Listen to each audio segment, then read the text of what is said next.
여러분 반갑습니다. 우리 가족들하고 우리 한번 인사하십시다. 우리가 그동안 이 두 칸에서 어떻게 예배를 드렸는지. 오늘 저쪽에 이렇게 또 넓혀지니까 저쪽으로 이렇게 가시는 분들도 계신데, 보통 이렇게 목사의 시선과 이렇게 멀어지시는 분들이 보통 설교 시간에 이렇게 주무시는 분들. 그럼 요 분들 한번 감아 보세요 오늘. 여러분들 우리 한번 인사 나누고 우리 하나님 말씀 받도록 하겠습니다. 따뜻하게 한번 인사 나누시죠. 한 주간 동안 잘 지내셨죠? 날씨가 무척 덥습니다. 저기 나이지리아에서 온 형제가 한국 너무 더워서 못 살겠대요. 그만큼 우리나라 날씨가 견디기가 어려운 날씨인 것 같습니다. 오늘 여러분들하고 드디어 우리는 18장으로 들어가게 됩니다. 오늘 본문에 의하면 사도 바울은 이제 지난주까지 우리가 살폈던 아테네 지역을 떠나서 고린도에 오늘 도착합니다. 오늘 본문 말씀도 그 사실을 분명히 명시하고 있죠. 이제 2차 전도 여행이 이 정도로 진행되어지면 여러분들은 2차 전도 여행이 어느 도시를 거쳐서 오늘 여기까지 왔는지 대부분은 다 잊어먹습니다. 그 수리아 안디옥에서 시작되어진 2차 전도 여행의 여정이 여러분들 어떻게 되죠? 제가 하나 둘 셋 하면 맨 첫 번째부터 한번 해보겠습니다. 시작! 이럴 줄 알았습니다. 그래서 여러분 지도가 있잖아요. 여러분 이 주어를 좀 참조하십시오. 정답은 지도를 보시면 됩니다. 외우면 좋지만 사실 외우는 게 쉽지 않잖아요. 대략적인 흐름만 알고 있어도 여러분들에게 꽤나 도움이 될 것 같습니다. 오늘 설교를 위해서 2차 전도 여행의 여정에서 중요한 포인트가 되었던 지역들을 조금 우리가 정리하고 그 대략적인 흐름이 어떠했는지 우리가 정리하면 좋을 것 같아요. 바울이 고린도까지 오게 된 경로를 우리가 한번 살펴보면, 사도는 여러분들도 잘 아시다시피 원래 이 마게도냐 지역의 선교를 계획하지는 않았습니다. 소아시아 북쪽을 향해서 사도 바울은 2차 전도 여행을 떠나려고 했었죠. 그랬는데 성령께서 그 길을 막으셨지 않습니까? 그래서 여러분 사도행전 16장 10절 말씀에 보시면 이런 말씀이 있습니다. 제가 한번 읽을게요. 바울이 그 환상을 보았을 때 우리가 곧 마게도냐로 떠나기를 힘쓰니 이는 하나님이 저 사람들에게 복음을 전하라고 우리를 부르신 줄로 인정함이러라. 이 16장 10절 말씀에 보시면 우리를 부르신 줄로 인정함이러라 하는 이런 표현이 등장합니다. 이것은 헬라어 수동태예요. 하나님의 계획과 뜻에 사도 자신이 완전히 설득당했다라고 하는 표현을 이렇게 하고 있는 것입니다. 한마디로 자기는 이 지역으로 가기를 원치 않았는데 하나님의 강권적인 개입하심, 즉 환상을 보고 난 다음에 자신의 계획과 뜻을 완전히 포기하고 하나님께서 인도하시는 지역으로 가기로 마음을 먹었다라고 하는 그 표현이에요. 결국 이 환상을 통해 하나님께서는 사도 바울의 여정을 다른 곳으로 인도합니다. 그래서 도착한 첫 동네가 어디였습니까? 빌립보였습니다. 빌립보. 이곳에서는 귀신 들린 여종 하나를 고칩니다. 이 종을 자기 수하에 데리고 있으면서 종교 장사를 통해 엄청난 돈을 벌고 있었던 자들, 이 자들의 어떤 장사를 통한 수입의 원천을 끊어버린 이 일로 말미암아 사도 바울은 이들에게 고소를 당하고 빌립보 감옥에 수감되어지죠. 그리고 수감된 이 사도 바울은 여기에서 엄청나게 많이 얻어터집니다. 육신적으로 견디기 어려울 만큼의 고난을 이 빌립보 감옥에서 경험합니다. 그런 다음 부랴부랴 사도 바울이 옮겨간 곳이 데살로니가입니다. 그런데 거기서는 또 불량배들, 요즘 우리말로 치자면 저작거리의 깡패들을 여기에서 만나죠. 이 사람들이 거머리처럼 따라붙어가지고 떨어지지를 않습니다. 계속해서 따라다니며 사도 바울을 괴롭히고 핍박을 가합니다. 그래서 사도 바울이 또 급히 도망간 곳이 어디냐? 베레아 지역이에요. 이 베레아 지역은 우리가 살펴보았듯이 이 바탕이 아주 좋은 동네 사람들이었습니다. 그러나 데살로니가 지역에서 만났던 그 불량배들이 이 베레아 지역까지 따라와가지고 사람들 선동하고 사도 바울이 복음을 전하는 일들을 또 방해 놓았던, 그것을 우리가 생생히 알 수 있죠. 그래서 베레아를 떠날 때도 그 분위기가 급박했던 것들 여러분들 기억나시죠? 그래서 사도 바울이 베레아 지역에 자기를 따라왔던 다른 믿음의 사람들을 그냥 내버려 두고 홀로 어디로 배를 타고 이동합니까? 아테네로 배를 타고 넘어가지 않습니까? 철학과 종교성이 진하게 배어있던 이 아테네에서도 사도는 하나님의 복음을 가열차게 선포하고 전가합니다. 그러나 이 아테네 지역에서는 다른 지역에서보다 특별히 그 열매가 크지 않았습니다. 일각에서는 사도 바울의 2차 전도 여행의 최대의 난관, 최대의 실패지를 이 아테네로 꼽습니다. 왜냐하면 이 지역에서 회심한 사람들이 있긴 하지만 거의 없었거든요. 여기서도 그 끝은 반대자들에 의해서 계속해서 조롱받고 비난을 받습니다. 그래서 따라온 수행들과 헤어지고 난 다음 혼자서 들어온 곳이 어디냐? 이 고린도입니다. 고린도까지 오는 과정을 우리가 이렇게 간략하게 살펴보았는데 여러분 마음에 어떤 느낌이 드십니까? 분명히 하나님의 인도하심을 따라서 선택한 2차 전도 여행이었는데도 불구하고 전혀 우리가 일반적으로 생각하는 은혜의 역사들이 사도 바울의 선교 여행에 나타나지 않았어요. 쉽게 표현을 하자면 2차 전도 여행의 나날들은 좋은 날들이 별로 없었다는 것이 그 핵심적인 특징입니다. 처음부터 이 전도 여행은 자기의 계획이나 의도가 아니었는데 그 과정도 참 만만치 않은 코스로 점철되어져 있음을 이렇게 확인하게 됩니다. 저는 목회자로 살면서 결코 목회자의 가족들이 경험하는 삶이 평신도들의 삶보다 더 고통스럽거나 힘들다라고 말하고 싶지 않습니다. 그것은, 그렇게 말을 하는 것은 목회적 상황을 과장하는 것입니다. 누구의 인생이든 만만치 않고 우리 대부분은 사투를 벌리며 우리의 인생을 살아가는 사람입니다. 여기 앉아있는 우리 행신교회 온 권속들의 삶이 그와 똑같습니다. 그런데 목회자로 사는 것은 감정 노동을 심하게 경험하는 부분은 분명히 있는 것 같습니다.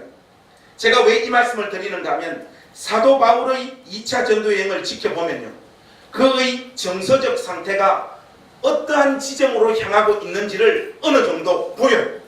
목회하는 사람이라서 그런지는 몰라도 그는 아마도 이 고린도 지역쯤에 왔을 때는 극도로 지쳐 있었고, 요즘 우리 식대로 표현하자면 디프레션, 이 우울증 초기 증상 정도는 분명히 나타나고 있었던 것 같습니다.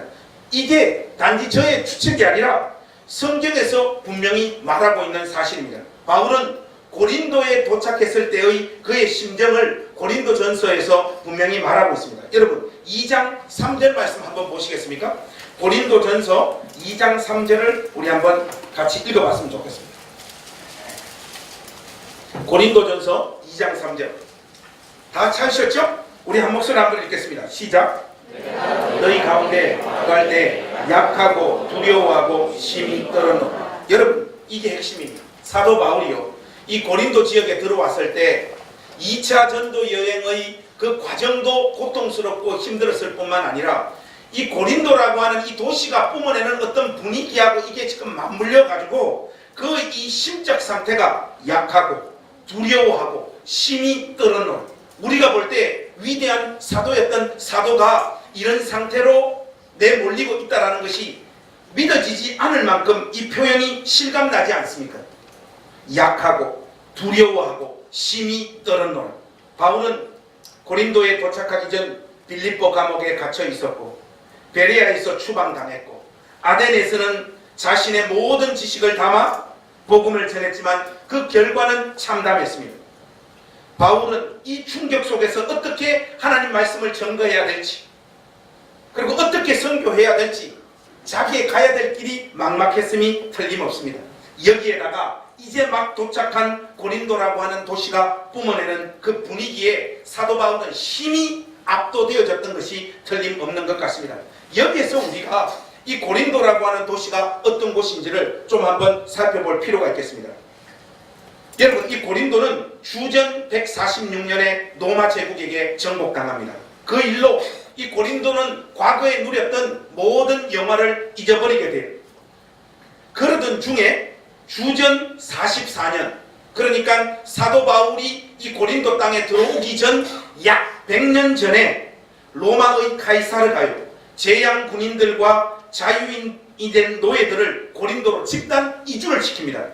이 사건으로 말미암아 이 고린도가 다시 한번 분위기를 바꾸게 됩니다. 이 일이 과거보다 더 큰 규모의 도시로 고린도를 재건시키게 됩니다. 이 일은 고린도라고 하는 도시에 적지 않은 변화를 가져오게 됩니다. 원래 그곳에서 살았던 토박이들보다 외부에서 유입되어지는 인구가 더 많은 도시 중에 하나가 이 고린도입니다. 로마 제국 4대 도시로 성장할 만큼 이 고린도는 급성장하게 되어집니다. 아마도 저의 고향 울산하고 좀 비슷한 것 같아요. 이 울산이 보면 토박이들보다 외부에서 유입된 인구가 굉장히 많습니다. 현대자동차, 중공업, SK 일 때문에 엄청나게 많은 사람들이 유입하고, 그 중에 한 명이 김모 정미 씨라고 저하고 같이 사는 여자입니다. 토박이인 제가 먹고 살기도 힘든 판에 저의 직장을 다 빼앗아 먹었어요. 강원도 춘천에서 가족들이 일자리를 찾아서 울산으로 넘어왔죠. 그것 때문에 또 저를 만난 거 아니겠습니까? 그런데 이 고린도라고 하는 이 도시의 지역적인 특징도 여러분들이 하나 좀 기억해야 됩니다. 고린도는 로마 제국 4대 도시에 포함되어졌던 곳인데, 고린도 지역은요, 동쪽과 서쪽 모두의 항구를 가지고 있었습니다. 그 지정학적 특징이 그래요. 여러분들이 오늘 댁에 가셔서 다른 지도로 좀 크게 세밀하게 한번 이 부분을 살펴보십시오. 당연히 항구가 양쪽에 있기 때문에 무역의 중심지로 떠오르게 될 수밖에 없죠. 무역의 중심지가 되니까 이 고린도는 돈이 넘쳐나기 시작합니다. 그러니까 사람들이 더 몰릴 수밖에 없죠. 2000년 전 그때 당시의 인구로 고린도의 인구가 60만 명 정도 되었다라고 하니까 이것은 정말로 엄청난 규모의 도시로 성장하게 된 것입니다. 종교적인 분위기도 상당했습니다. 여러분들이 한 번 정도는 들어보셨을 신전들이 이 고린도에요 즐비했습니다. 제가 지금부터 8가지 신전을 불러드리겠습니다. 여기에서 3개 이상을 모른다. 그러니까 8개 중에 3개 이하로 아는 분들은 여러분의 상식의 수준이 거의 똥이 되어져 있는 겁니다. 여러분 긴장하면서 이걸 들어주십시오. 만약에 여러분 저의 스타일 아시죠? 손을 들어 직접 확인시키는 사람 아닙니까? 한번 여러분 8개 중에 이 신전 이름 중에 여러분들 몇 개나 알고 있는지 여러분 양심에 손을 얹고 3개 이하는 실의하겠습니다. 자, 한번 들어보십시오. 아폴로, 옥타비아누스, 판테온, 포세이돈, 헤라, 헤라클레스, 헤르메스, 아프로디테. 나는 정말 3가지 모른다. 손 한번 들어보십시오. 이원석 집사님, 다음 주부터 행신교회 성도수가 급감할 것 같아요. 여러분, 이 8가지 신전 중에 중심에 있었던 신전 이름이 아프로디테입니다. 여러분들 잘 아시죠? 이 아프로디테가 영어로 하면 어떻게 됩니까? 비너스입니다. 비너스. 사랑의 비너스, 그 여러분들 아시죠? 이 신전에만요 여자 사제들이 1000명 정도 근무해요. 이 여자 사제들은요 신의 이름으로 합법적인 성매매를 일삼았던 자들이었습니다. 여사제이면서 동시에 내음을 하는 매춘부들이었다 이 말입니다. 도시 분위기가 어떤지 감이 좀 오십니까? 신을 모시는 신전이 이만큼 음란하면 그 도시는 어떻겠습니까? 이 도시가 얼마나 문란하고 성적으로 타락했던 곳이었던지 당시 헬라 문명권에서 이런 관용구가 있어요. 고린도 사람처럼 행동하다라고 하는 이 관용구가 있는데, 이 말의 의미가 음행하다 라고 하는 뜻으로 통할 정도로 이 고린도가 음란하고 성적으로 문란한 도시였던 것입니다. 자, 여러분, 고린도를 한번 우리가 정리를 해보면 각종 유색 인종들이 여기저기서 막 유입되어지는 도시였고요, 무역업으로 인해서 돈이 흘러 넘치는 곳이었고요, 종교는 성적 타락과 맞물려 영적인 어두움이 깊이 감싸고 있었던 바로 도시가 고린도였습니다. 성적인 문란함, 술 취함, 방탕함으로 가득 찬 도시가 고린도였죠. 바로 이곳에 마음의 상태가 이미 너덜너덜해져 버린 사도 바울이 도착한 것입니다. 그렇지 않아도 2차 전도 여행의 여정으로 완전히 지쳐버리고 낙심하고 괴로워하고 있었던 사도 바울에게 이 고린도라고 하는 도시가 뿜어내는 그 분위기가 얼마나 더 그의 심장을 짓눌렀겠습니까? 그래서 사도 바울이 내가 너희 가운데 거할 때 약하고 두려워하고 심히 떨어노라고 고백하고 있지 않습니까? 이 고백은 어떤 의미에서는 당연한 것입니다. 이러한 상태에서 사도 바울은 오늘 본문에서 소개되어지고 있는 브리스길라와 아굴라 이 부부와 운명적인 만남을 하게 되어집니다. 여러분, 18장 2절 말씀을 한번 보십시오. 우리 18장 2절 말씀은 우리 소리 내어서 한번 같이 읽어봤으면 좋겠습니다. 시작. 아굴라라 하는 본도에서 난 유대인 한 사람을 만나니 글라우디오가 모든 유대인을 명하여 로마에서 떠나라 한 거로 그가 그 안에 브리스길라와 함께 이달리아로부터 새로 온지라 바울이 그들에게로 가매. 여러분, 브리스길라와 아굴라는 이 시간 이후 사도 바울의 사역에 있어서 가장 중요한 동력자가 되어진다는 사실을 여러분들이 기억하셔야 됩니다. 그런데 이 부부가 고린도에 오게 된 이 배경을 2절이 간략하게 소개하고 있죠. 여러분 한번 다시 보십시오. 저는 2절에서 언급되어진 이 간략한 배경과 또 하나의 역사적인 사실을 함께 담아서 조금 자세하게 이 부분을 여러분들에게 소개하고 싶습니다. 왜냐하면 오늘 설교와 관련해서 이 배경이 아주 중요한 연관성을 띠고 있기 때문에 그래요. 자, 한번 보십시오. 이들 부부가 고린도에 오게 된 1차적인 이유를 2절 말씀에서 이렇게 말하고 있어요. 한번 보십시오. 글라우디오가 모든 유대인을 명하여 로마에서 떠나라 한 거로 이렇게 표현하고 있습니다. 이 부분에 대해서 여러분들에게 좀 설명드리겠습니다. 성경은 이 글라우디오, 이 황제에 대해서 사도행전 안에서 두 가지 사실을 우리에게 소개하고 있습니다. 하나는 뭡니까 여러분? 기억나십니까? 사도행전 11장 28절에 아가보라 하는 선지자가 성령으로 천하에 큰 흉년이 들리라 했는데 글라우디오 때에 그렇게 되니라 이렇게 기록하고 있잖아요. 우리가 이 부분들을 살피고 이미 지나왔지 않습니까? 이때 등장했던 이름이 글라우디오 황제입니다. 실제로 이 흉년은 AD 45년에서 48년 사이에 역사 가운데 실제적으로 일어났던 사건입니다. 안디옥 교회가, 이 사도 바울이 몸담고 있었던 안디옥 교회가 이 흉년으로 말미암아 예루살렘 교회에게 연보해서 바나바와 함께 돈을 가지고 가서 예루살렘 교회를 도왔던 장면들 우리가 살피고 지나왔지 않습니까? 또 다른 하나가 오늘 본문이에요. 여기에 또 글라우디오가 한 번 더 등장합니다. 사도행전 18장 2절이죠. 글라우디오가 모든 유대인을 명하여 로마에서 떠나라 하였다. 바로 이거예요. 이 글라우디오도 전임 로마의 황제들과 마찬가지로 제국 내에 있었던 소수 민족들에게 일정 정도의 종교적인 자유를 전부 다 허용해서 로마 안에서 나름의 자유를 누리며 살아갈 수 있도록 그 길을 연 사람입니다. 유대인들은 로마나 알렉산드리아에서 비교적 자유를 누렸고 특히 신앙과 관습의 유지에는 거의 애로가 없는 상황에서 로마에서 잘 살았습니다. 그러던 것이 어떤 일이 벌어졌는가 하면 천하를 어지럽히는 연병이라고 하는 기독교가 전파되면서 상황이 달라지기 시작했습니다.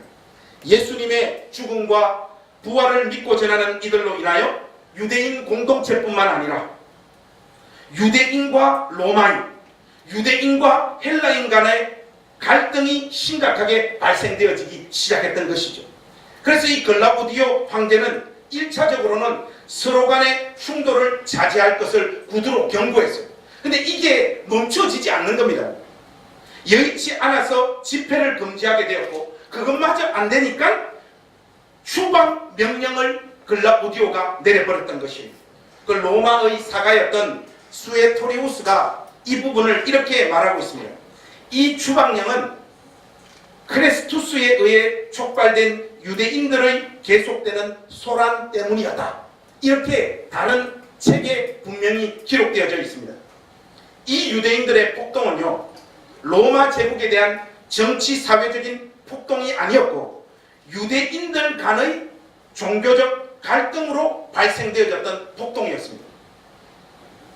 결국 이 일로 말미암아 글라우디오 황제가 추방령을 내려서 로마를 떠나게 된 사람들이, 떠나게 된 유대인들이 약 2만 5천 명 되어집니다. 바로 이 2만 5천 명 안에 브리스길라와 아굴라가 포함되어져 있었던 것이죠. 이것은 무엇을 말해줍니까? 브리스길라와 아굴라 부부에게는 로마 시민권이 없었던 것이 틀림없습니다. 그래서 브리스길라와 아굴라가 고린도로 오게 되었는 건데, 자, 여기에서 중요한 질문이 하나 있습니다. 오늘 본문이었던 18장 2절에 보면 본도 출신이라고 했잖아요. 저 같으면 로마에서 추방되어졌으면 당연히 저의 고향이었던 울산으로, 본도로 갈 것 같아요. 근데 많은 선택지들 중에 왜 브리스길라와 아굴라가 고린도로 내려왔을까요? 이 질문을 하니까 어떤 분이 또 이렇게 대답합니다. 사도 바울을 만나기 위해서. 여러분, 이건 정말 아니지 않습니까? 이게 막 갖다 붙인다고 정답은 아니잖아요. 자, 이 브리스길라와 아굴라가 고린도로 오게 되었던 결정적인 이유가 있는데, 이것은 추론이긴 하지만 상당한 설득력이 있는 주장입니다. 여러분, 4년마다 열리는 올림피아에서 개최되는 올림픽과 별도로 유명한 경기가 하나 이 고린도 지역에서 열립니다. 2년마다 고린도 지역에서 벌어지는 이스트미아 경기대회라는 것이 있어요. 이 이스트미아 경기대회는 바다의 신이었던 포세이돈을 기리기 위한 대회입니다. 모든 그리스인들이 자유롭게 이 대회에 참여할 수 있어요. 그런데 이 대회가 열리면 대회 참가자들뿐만 아니라 이 대회를 구경하기 위해서 각지에서 사람들이 몰려들거든요. 이 사람들이 단기간에 막 몰려들면 가장 큰 문제는 뭐냐? 숙박 문제였습니다. 이때 당시만 해도 숙박 시설이 잘 갖추어져 있지 않은 시대였기 때문에 이 숙박 문제를 해결하는 데 있어서 최적화된 것은 뭐냐? 텐트입니다. 사도 바울도 그렇고 브리스길라와 아굴라도 이 천막 제조업자였잖아요. 이 두 부가 이스트미아 경기가 열리는 고린도 지역, 여기의 이 특수를 이용해서 자기의 삶의 기반을 조성하기 위해서 고린도로 내려왔을 것 같아요. 제가 이렇게 말씀드리는 것은 상당한 근거가 있습니다. 왜냐하면 역사적인 문헌에 의하면 주 51년 4월에 고린도 지역에서 이스트미아 경기가 열립니다. 여러분, 이 숫자를 잘 기억하세요. 51년 4월에 이 대회가 열립니다. 글라우디오 황제가 수도 로마에서 유대인들을 추방한 기간은 주후 49년 말부터 50년 초에 일어난 거예요. 뭔가 여러분, 필이 딱 오지 않습니까? 브리스길라와 아굴라는 천막 제조업자로서 이들 부부는 그 다음 해에 열리는 이스트미아 경기가 고린도 지역에서 열린다는 것을 알고 이 특수를 노려서 삶의 기반을 만들기 위해서 고린도로 내려온 것입니다. 이것은 추론이긴 하지만은 상당한 설득력을 지니고 있는 주장입니다. 브리스길라와 아굴라가 로마에서 고린도까지 오는 그 여정도 참으로 고통스러운 선택이었습니다. 자신들이 피땀 흘리며 일구어낸 집과 사업의 현장에서 추방되어진다고 하는 것은 이 보통 어려운 게 아닙니다. 혹시 여러분들 중에서 외국에서 살다가 한국으로 들어오신 경험이 있는 분들 있습니까? 저는 유학 가서 꼴랑 3년 영국에서 살았지만 유학을 떠날 때보다 영국 생활을 정리하고 한국 들어오는 게 훨씬 더 많은 고민과 어려움을 야기시키더라고요. 정말로 어렵더라고요. 이 터전을 정리하고 새로운 것에 삶의 기반을 만든다는 것은 이게 생각보다 엄청나게 힘든 거예요. 그런데 브리스길라와 아굴라는 자유로운 선택을 통하여 고린도로 온 것이 아니라 추방당해서 그 삶이 내몰리고 있는 사람들입니다. 이들 역시 그들의 심령이 너덜너덜하고 앞길은 막막하고 어떻게 살아야 될 건가 하는 이 실존적인 고민을 안고 이 고린도 지역으로 왔을 거예요. 특수를 향한 기대도 있었지만은 앞으로 남은 인생 어떻게 살아야 될 건가 하는 이 막막함들이 이 부부에게 더 많이 마음을 차지하고 있었던 것 같습니다. 그런데 여러분, 오늘 이 본문이 그런 의미에서 정말로 재미있지 않습니까? 하나님의 인도하심을 받아 떠난 2차 전도 여행의 여정, 그 여정으로 인해 마음의 상태가 이미 완전 헤어져 버린 사도 바울, 두려워하고 떨며 심히 약해진 심령의 소유자인 이 사도와 자신들의 삶의 터전에서 완전히 추방당해서 고통스러운 선택 가운데 막막함을 안고 고린도로 내몰린 브리스길라와 아굴라 부부가요, 쉽게 말하면 완전 막장의 두 대상들이 서로가 서로에게 가장 큰 위로와 힘과 은혜의 통로가 되는 역사를 이 고린도에서 만들어내고 있다 이 말입니다. 이들의 동력이 서로에게 얼마나 큰 영향을 미치고 서로에게 얼마나 큰 유익을 가져오고 있는지는 성경이 우리에게 생생히 소개하고 있습니다. 사도 바울은요, 1년 6개월 동안 이 고린도 지역에 머물면서 주의 복음을 전하고 선포합니다. 1년 6개월 동안의 사역을 끝내고 떠날 때에 누구와 함께 고린도를 떠나느냐? 브리스길라와 아굴라와 함께 이 고린도를 떠납니다. 여러분, 사도행전 18장 18절을 한번 보십시오. 18절에서 20절. 자, 요 부분부터 이제 좀 더 중요한 내용들이 등장하기 시작을 하는데 18절에서부터 우리 20절 한 목소리를 한번 같이 읽었으면 좋겠습니다. 시작. 바울은 더 여러 날 머물다가 형제들과 작별하고 배 타고 수리아로 떠나가 있으되 브리스길라와 아굴라도 함께 하더라. 바울이 일찍이 서원이 있었으므로 갱그레아에서 머리를 깎았더라. 에베소에 와서 그들을 거기 머물게 하고 자기는 회당에 들어가서 유대인들과 변론하니 여러 사람이 더 오래 있기를 청하되 허락하지 아니하고. 여러분, 2차 전도 여행의 첫 출발지였던 수리아 안디옥으로 돌아가는 그 길에 에베소를 들립니다.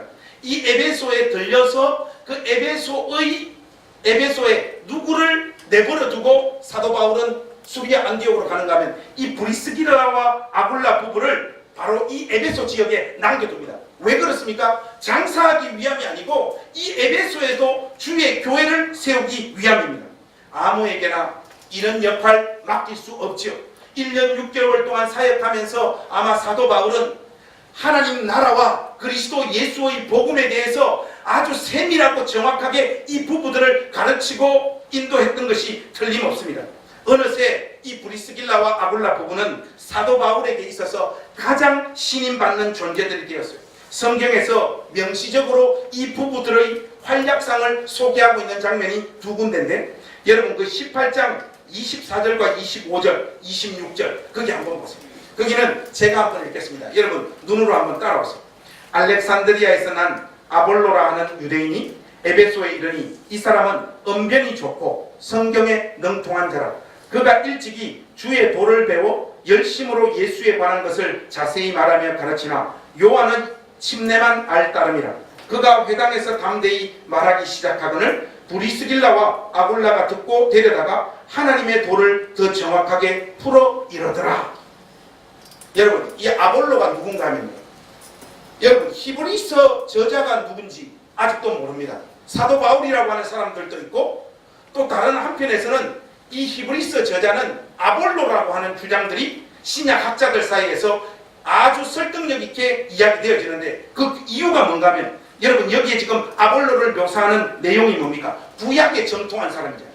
여러분 신약 성경 중에 구약적 배경을 가장 많이 깔고 있는 책이 히브리서와 요한계시록입니다. 그래서 이 히브리서를 기록하려면 구약 성경에 정통한 지식을 갖고 있었던 사람이어야 가능하다. 이 판단 아래 신약 신학자들이 히브리서 저자가 아볼로가 아니겠는가 합니다. 그런데 이 아볼로에게 그리스도의 복음을 정밀하게 가르치고 있는 자들이 누구냐? 브리스길라와 아굴라예요. 여러분 이거 요즘 우리 시대로 이야기하면 뭔가 하면 신학교 교수님이 신학 강의를 하고 딱 내려왔는데 앞에 앉아있는 평신도가 교수님 이리 좀 와보세요. 교수님 지금 설명한 것은 이런 부분에 있어서 부족하고 이런 설명이 조금 잘못됐으니까 이런 부분들 앞으로 교정하십시오 라고 이야기하는 수준이다 이 말입니다. 하니까 이 1년 6개월 동안 고린도 지역에서 이 브리스길라와 아굴라가 사도 바울로 인해서 하나님 나라가 무엇인지 그리스도의 복음이 무엇인지 구약과 신약의 연속성과 불연속성, 통일성과 다양성 이 모든 지식에 대해서 아주 정통한 수준의 사람들이 되어서 그 누구에게도 정확하고 올바른 복음을 증거할 수 있는 믿음의 사람들로 성장했다는 것을 우리에게 보여주는 것이죠. 아볼로를 가르치고 있는 이 장면은 그런 의미에서 아주 의미가 깊다고 하겠습니다. 또 하나가 있습니다. 여러분 고린도전서 16장 19절 말씀 우리 여러분 한번 펴보십시오. 여기도 보면 브리스길라와 아굴라의 그 활약상을 우리가 살펴볼 수 있습니다. 고린도전서 16장 19절 한번 보십시오. 우리 소리 내어서 한번 읽어보겠습니다. 시작. 아시아의 교회들이 너희에게 무난하고 아굴라와 브리스가와 그 집에 있는 교회가 주 안에서 너희에게 간절히 무난하고. 여러분 이 책이 지금 고린도 전서니까 사람들이 브리스길라와 아굴라가 고린도에서 가정교회를 세웠구나 이렇게 생각하는 사람들이 있어요. 여러분 아닙니다. 이 고린도 전서는요 2차 전도여행을 끝나고 3차 전도여행 때 사도 바울이 에베소에 들립니다. 그 에베소에서 고린도 지역으로 써서 보낸 편지가 고린도 전서예요. 여러분들 뭔 말인가 이해되십니까? 그러니까 지금 이건 뭘 말하는가 하면 여기서 말하고 있는 아굴라와 브리스가의 집에 있는 교회가 주 안에서 너희에게 간절히 무난한다는 것은 에베소에서 이 부부가 가정교회를 세워서 주의 교회를 성장시키고 있는 상황인데 바로 1년 6개월 동안 머물렀던 그 고린도 교회 권속들에게 이 에베소에서 사도 바울이 편지를 쓸 때 이 부부들도 고린도 교회 식구들에게 문안을 하고 있는 장면입니다. 사도 바울이 여기에 이 두 사람을 남겨놓고 수리아 안디옥으로 사도 바울은 들어가지만은 이 부부가 여기에 남아서 주의 교회를 온전히 세우고 있었음을 성경이 증언하고 있는 내용입니다. 하나님께서 이렇게 이들의 부부의 인생을 인도해 내신 것입니다. 쉽게 말해서 로마에서 추방당해 고린도로 올 수밖에 없었던 이들 부부에게 하나님은 사도 바울이라고 하는 선물을 예비하고 있었던 것입니다. 하나님께서는 사도 바울의 품에서 이들을 성장시켜서 주님의 몸된 교회인 에베소 교회를 세우는 놀라운 역사를 만들어내고 있는 것이죠. 그런데 여러분 이와 같은 일이 브리스길라와 아굴라에게만 나타나는 것이 아니라 브리스길라와 아굴라로 인해서 사도 바울 역시도 그의 너덜너덜해진 마음의 상태, 고린도의 분위기에 압도되어져서 약하고 두려워하고 심히 떨었던 사도 바울도 이들 부부를 통하여 엄청난 위로와 힘을 공급받았다고 하는 것이 성경의 증언입니다. 여러분, 내가 누군가에게 일방적인 도움을 베풀고 있다고 하는 생각보다 더 무섭고 교만한 생각이 없습니다. 특히 보면 이 자매님들이 그런 표현을 많이 해요. 내가 이 원수 만나서 정말로 한평생 단물만 쪽쪽 빨린 인생이다. 아닙니다. 우리 또 죽을 맛입니다. 일방적인 은혜를 베풀고 상대방만 단물만 빨아먹는 그런 사이는 인간 사이에는 존재하지 않아요. 사도 바울과 브리스길라와 아굴라 사이도 마찬가지입니다. 이들 부부만 사도 바울로 인해 성장하고 귀하게 쓰임받는 사람들이 되었던 것이 아니라 사도 바울이 이들을 통하여 엄청난 위로와 힘과 은혜를 공급받아요. 이 사도 바울이 정말로 눈물겨운 그 고백을 하는데, 여러분 이 부분은 중요하니까 우리 한번 다 같이 한번 찾아보십시다. 로마서 16장 3절 4절 말씀 한번 보십시오. 로마서 16장 3절 4절 말씀. 우리 한번 한 목소리로 같이 한번 읽겠습니다. 로마서 16장 3절 4절입니다. 이 사도 바울이 로마서를 쓰면서 마지막 문안 인사를 하고 있는 장면이지 않습니까? 3절 4절 우리 한번 같이 읽겠습니다. 시작. 너희는 그리스도 예수 안에서 나의 동력자들인 브리스가와 아굴라에게 문안하라. 그들은 내 목숨을 위하여 자기들의 목까지도 내놓았나니 나뿐 아니라 이방인의 모든 교회도 그들에게 감사하느니. 우리 행신교회에도 목을 내놓고 저를 지켜줄 사람이 5명 있다는 걸 제가 알고 있습니다. 여러분 이 4절 말씀을 근거로 추론하자면 고린도와 에베소에서 사도 바울은 사역하면서 자기의 목숨이 위태로운 상황으로 내몰렸던 상황이 분명히 있었던 것 같아요. 그 상황에 사도 바울을 대신하여 자기의 목을 내어놓으면서까지 사도 바울의 사역을 뒷받침하고 지켰던 이 역할을 했던 사람들이 브리스길라와 아굴라입니다. 이 사도 바울에게 브리스길라와 아굴라가 없었더라면 사도 바울이라고 하는 인물 자체가 역사 가운데 존재하지 않았을 수도 있을 만큼 그렇게 큰 힘의 원천이 되어줬던 인물이 바로 이들 부부입니다. 여러분 이 얼마나 감동적인 장면입니까? 하나님께서는요 지금 각자의 인생 속에서 자신들의 계획과 자신들의 생각대로 흘러가버렸다면 만나지 못할 사랑과 얻지 못할 행복과 성장을 이렇게 만들어내고 있는 것입니다. 오늘 이 본문을 통해서 보여주시는 하나님의 일하심과 섭리가 너무너무 놀랍고 설교하는 저의 가슴도 참 벅차 오르게 만듭니다. 실패하고 좌절하고 낭망하여 만신창이가 된 두 대상들을 그리스도 안에서 서로 만나게 하셔서 그 어려운 시기를 어깨동무하며 통과하게 하시고 평생의 동력자로 이 두 대상들을 하나님께서 세워내지 않습니다. 제가 여러분들도 잘 알다시피 부자들에 대해서 그렇게 편견을 가진 사람이 아닙니다. 아닌데 이런 애틋하고 눈물 나는 동력의 역사는 무언가 풍성하게 준비되어져 있는 두 대상들 사이에서는 잘 나오지가 않더라고요. 양쪽 모두가 무언가 부족하고 무언가 힘들고 무언가 고통스러운 삶의 내용을 가진 두 대상이에요. 그 위로와 힘을 서로에게 북돋아주는 이런 은혜의 역사들이 성경 안에 너무 많이 나타나고 있고 하나님께서 주로 이런 자들을 붙잡아 일하시며 역사하시는 것을 제가 생생히 느낍니다. 제가 전도사와 목사로 살면서 평생 잊을 수 없는 스토리가 하나 있어요. 페이스북에도 한번 이 이야기를 포스팅했는데 이 이야기가 꽤나 감동적이었던지 국민일보에서 이 기사를 가지고 갔더라고요. 가지고 가는 건 좋은데 왜 원고를 안 주는가 모르겠습니다. 제가 영국에서 공부할 때 진짜 돈이 없었어요.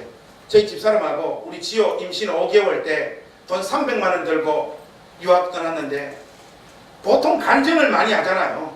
어렵게 가더라도 하나님께서 까마귀들을 통하여 역사하시는. 저에게는 까마귀가 날아오지 않더라고요. 그래서 제가 거기에서 만난 목사님 한 분 계십니다. 안장환 목사님이라고. 저 만났는데 목사님 참 귀하세요.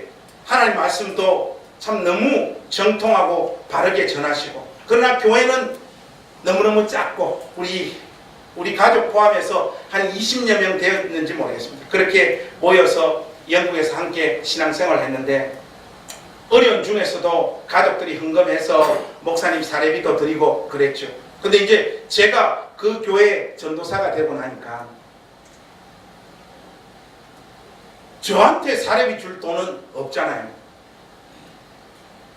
그래서 한 달이 지났는데 목사님께서 이 봉투를 저한테 주시더라고요. 목사님 이거 뭡니까 하니까 전사님 사례비라고 저한테 주시더라고요. 보니까 액수도 적지가 않아요. 그런데 분명히 이 짱구가 아니면 이거 추론할 수 있잖아요. 이 목사님은 사례비를 못 받으시고 저에게 주시는 돈이었습니다. 저는 앞으로 사역을 하면서도 절대 그런 짓을 안 할 겁니다. 근데 그거는 주의 교회를 깨는 행위예요. 근데 목사님께서 본인 받으셔야 될 사례비를 안 받으시고 저한테 주는데 제가 이 짱구도 아니고 그 돈을 제가 어떻게 가집니까? 가질 수가 없잖아요. 그래서 목사님하고 사모님 어떻게 사시는가 제가 다 아는데 영국에 그 유명한 테스코라고 있습니다. 테스코에 가서 그 준 사례비 가지고 장을 다 받아가지고 띵동 눌리고 바로 도망가 버렸어요. 근데 한 1시간인가? 이 지나서 우리 집에 이래 있는데 띵동 하더라고요. 딱 문을 열어보니까 제가 장을 받던 그만큼에다가 다른 걸 또 해놓은 거예요. 근데 여러분 여기에서 여러분 저를 알다시피 제가 승부욕이 있는 사람 아닙니까? 이거 끝까지 해보자 이 말이가. 근데 이 돈이 없잖아요. 여보 그 돈 좀 줘봐라. 우리 집사람 그 아끼면서 그 살림하는 그 돈 제가 다 빼들어가지고 테스코 또 갔죠. 해가지고 그만큼 사가지고 목사님 집 앞에 눌리고 띵동하고 집으로 와버렸어요. 이제야 못 덤비겠지 했는데 1시간 지나니까 또 띵동하는 거예요. 나가보니까 이번에는 과일을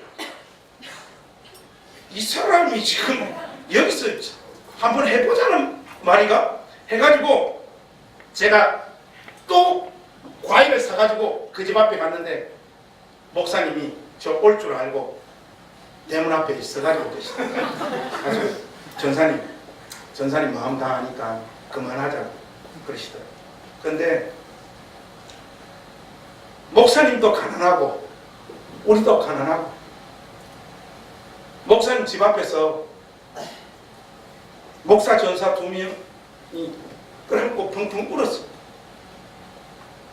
근데 저는 사역을 하면서 아직까지 그렇게 그리스도 안에서 진짜로 하나 되어서 돈은 하나도 없는데 세상에 하나도 무섭지 않았던 순간이 없었어요. 어떤 현실이든 몰려와라. 내가 맞이해줄게. 그렇게 뜨겁게 가슴이 타올랐던 시절이 정말로 딱 그 시절밖에 없었던 것 같아요. 지금은 전사님들을 제가 잘못 만나서 그런 가슴이 뛰지가 않아요. 여러분 하나님께서요 이런 식의 역사를 참 즐기시는 것 같습니다. 아무것도 아닌 아무 힘도 없는 아무런 비전과 희망도 없는 대상들을 여기저기서 끌어모으셔서 결국에는 하나님의 역사를 이루어내시잖아요. 여러분 우리 사무엘상 22장으로 한번 넘어가 보실까요? 여기에 보면 여러분들이 잘 알고 계시는 유명한 사건이 이렇게 나와 있습니다. 사무엘상 22장 1절과 2절 여러분들 우리 한번 같이 읽었으면 좋겠습니다. 사무엘상 22장 1절과 2절입니다. 우리 한번 한 목소리로 같이 읽겠습니다. 시작. 그러므로 다윗이 그곳을 떠나 아둘람 굴로 도망하매 그의 형제와 아버지의 온 집이 듣고 그리로 내려가서 그에게 이르렀고 환난당한 모든 자와 빚진 모든 자와 마음이 원통한 자가 다 그에게로 모였고 그는 그들의 우두머리가 되었는데 그와 함께한 자가 400명 가량이었더라. 여러분 다윗이 자기를 죽이려고 뒤쫓아오는 사울을 피해가지고 숨었던 곳이 아둘람 굴입니다. 그런데 다윗의 온 가족들도 이 아둘람 굴로 왔다고 했어요. 왜 다윗의 가족들도 왔을까? 상식적으로 추론해보면 반역자의 가족들도 그 목숨이 위태로울 수밖에 없어요. 이게 집안에 다윗 한 명 두는 바람에 다윗의 온 가족들도 도망자의 신세가 되어서 이 아둘람 굴로 모여들게 되었고요. 그런데 여기 보니까 다윗의 가족들뿐만 아니라 이 아둘람 굴에 피해 온 사람들이 누군가 하면 그 표현이 참 재밌습니다. 환난을 당한 모든 자, 빚진 모든 자, 마음이 원통한 자들. 이 딱 보니까 행신교회더라고요. 환난 당한 모든 자. 특별히 2절 말씀이 참 인상됩니다. 빚진 모든 자. 그리고 3번도 딱 맞아요. 마음이 원통한 자. 약 400명 가량이 다윗에게로 몰려들고 있습니다. 좀 있으면 우리 교회가 400명이 됩니다. 누구 보죠? 얼마나 삶이 힘들고 어려웠으면 다윗이 숨어있는 이 아둘람 굴까지 몰려들었겠어요. 환난 당한 자, 빚진 자, 마음이 원통한 자들. 클라스 참 오지지 않습니까? 이 세 부류의 사람들의 여러분 공통점이 뭡니까? 이런저런 일을 다 해봐야 되는 일이 하나도 없는, 답이 없는 인생들이잖아요.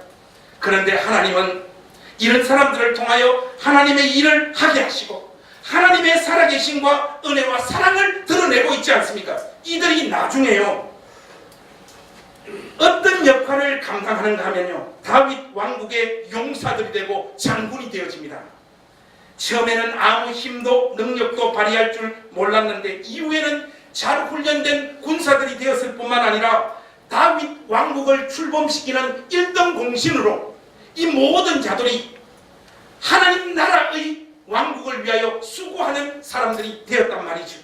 하나님은 도대체 왜 이런 종류의 사람들을 붙잡아 자기의 역사를 이루어 가시는 걸까요? 거기에 대한 답은 오늘 설교의 결론으로 우리가 고린도전서 1장에 가서 확인할 수 있을 것 같습니다. 여러분, 오늘 설교의 결론으로 고린도전서 1장 26절에서 29절 말씀 우리 한 목소리로 한번 크게 읽었으면 좋겠습니다. 하나님께서 이런 자들을 통하여 일하시는 이유가 선명하게 우리에게 소개되어지고 있습니다.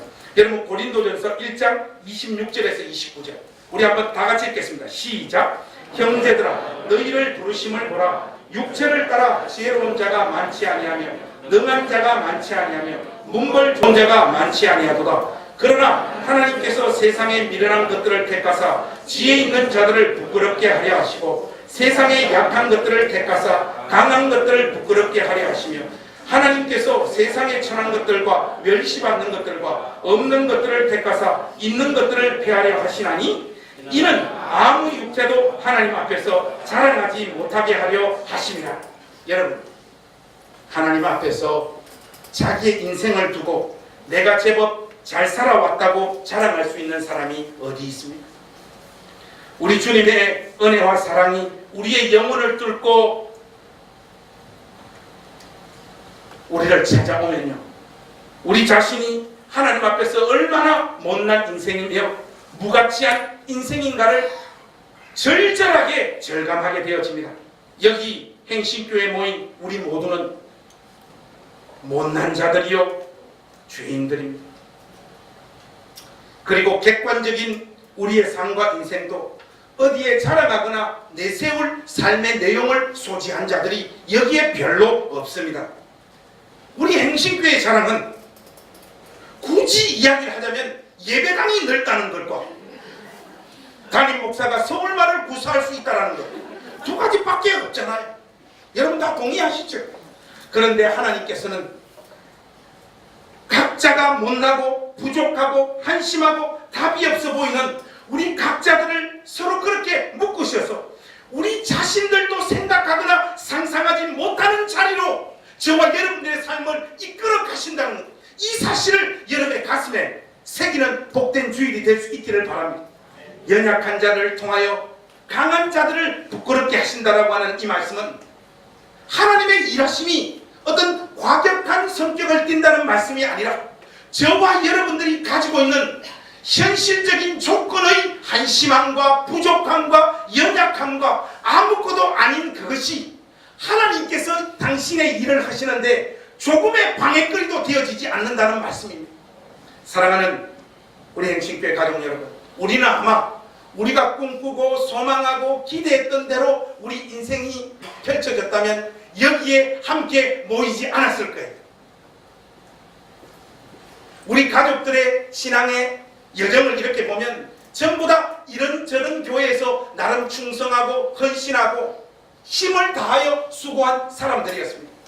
그래서 이런저런 과정들과 이유와 상처들로 그 누구도 인도하지 않았지만 또 자기 자신도 예상하지 않았지만 어떻게 하다가 여기에 왔습니다. 저도 여러분 마찬가지입니다. 저희 예상대로 제 인생이 펼쳐졌다면 저는 김용기가 되어 있어야 됩니다.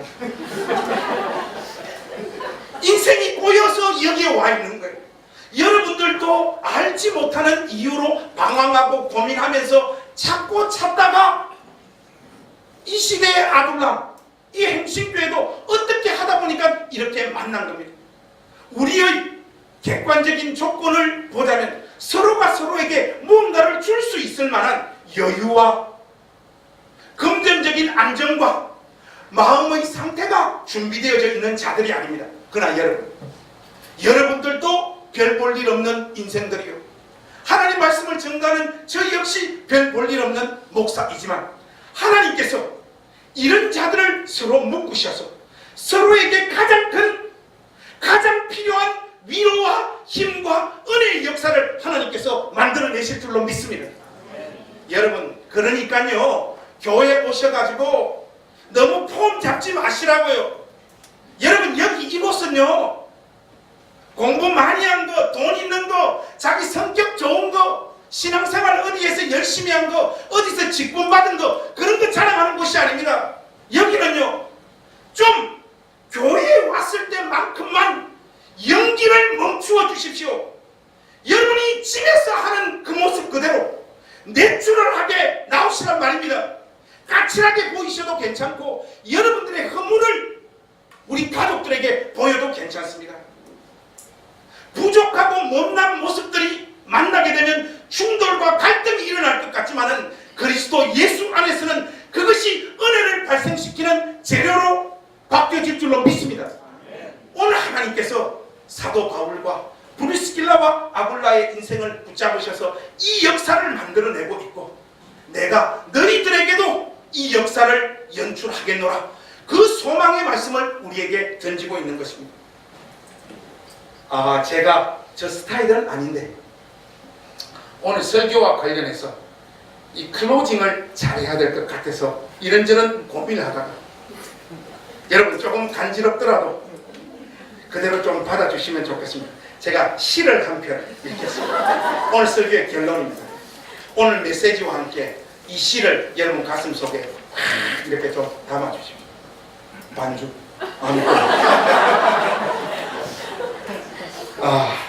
시인은 정희성. 시의 이름은 한 그리움이 다른 그리움에게.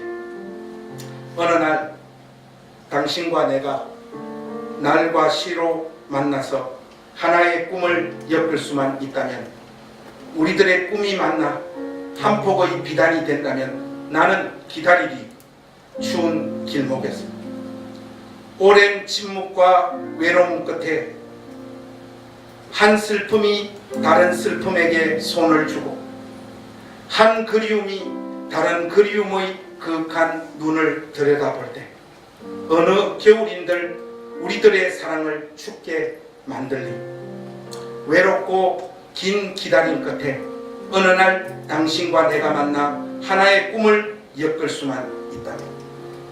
사랑하는 우리 행신교회 가족 여러분, 우리 이 길 가십시다.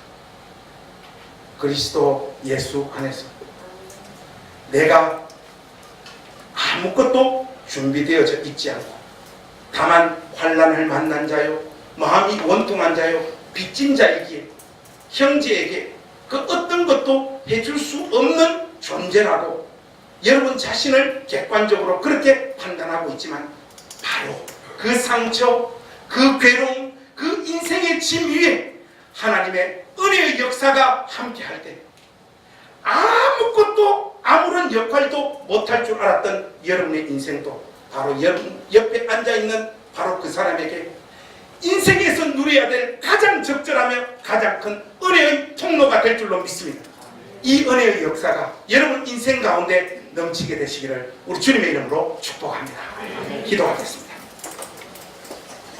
하나님, 여기에 부족하고 못난 목사가 서 있고 연약하고 부족한 성도들이 서 있습니다. 하나님, 우리를 만나게 하시고 우리의 인생을 엮으신 하나님, 지금 이 자리에서 우리가 상상하거나 생각할 수 없는 놀라운 은혜의 역사를 우리 각자들의 인생을 엮으셔서 하나님께서 연출하실 줄로 믿습니다. 그 하나님의 일하심을 기대합니다. 우리 자신의 모습을 바라보지 않고 일하실 하나님의 모습을 바라보는 우리 행신교회 가족들이 되어지도록 은혜 베풀어 주시옵소서. 예수님의 이름으로 기도하옵나이다. 아멘.